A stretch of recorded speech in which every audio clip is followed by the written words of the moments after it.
have to explain because there was a fake list. Yeah. And I'm on it.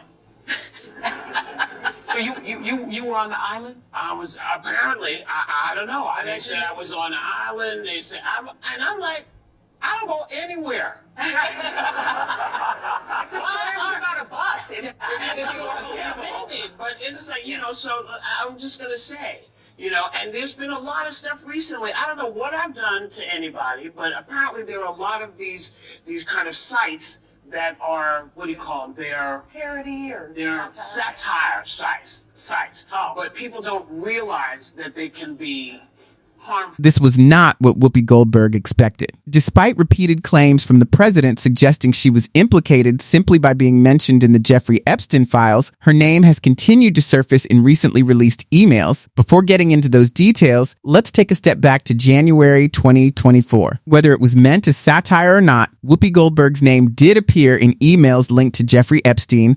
One message from May 2013, with the sender's identity removed, stated that she needed a plane to travel to Monaco and noted that funding would come from a charity, specifying a preference for private aircraft rather than a charter, and this was years after Epstein's earlier conviction. Yet the mentions didn't end there, as a later email reportedly listed her as a professional reference. Though this alone doesn't prove any wrongdoing, it has still raised eyebrows for some. Observers, especially when viewed alongside past controversial remarks she has made about high-profile cases, and what stands out to critics is the contrast, as discussions on The View appeared to focus mainly on individuals whose names surfaced in the latest email releases, prompting question about consistency and selective attention. So let's take a closer look at what was said. I'm not MAGA, but I release every file there is regarding Epstein. Mm-hmm. And mainly because I know that the names we're seeing, the images, it does not mean people necessarily did anything of criminal activity, mm-hmm. but I do think people should have to explain their association. Mm-hmm. Jeffrey Epstein's lifestyle was not a secret. Mm-hmm. It was a shared and maybe overlooked inconvenience for some. And this dates back to 2002 when two sisters that were like 14 and 15, I think, were interviewed. A story was squashed. But by 2008, Jeffrey Epstein was registered as a sex offender. And I do think if you're registered as a sex offender, I'd like to know why. You can explain that to me.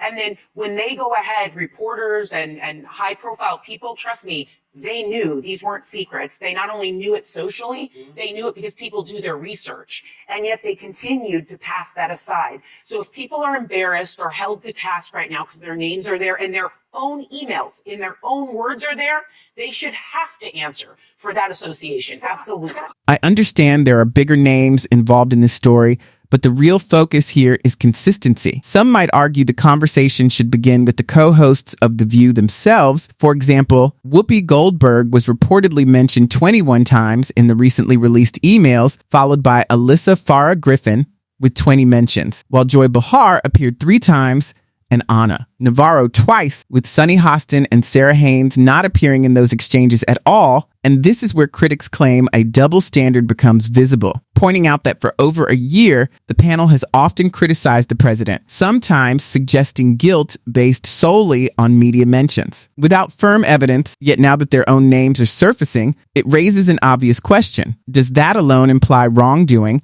And if their own reasoning were applied, some would say yes, but a more grounded perspective suggests otherwise, since being mentioned in emails does not prove misconduct, as serious claims require solid proof, and anything less risks turning into political theater, something critics argue The View and other commentators occasionally fall into. But I'd be interested to hear your thoughts on this, so if you found this discussion engaging, don't forget to like and subscribe, and thanks for watching. I'll see you next time.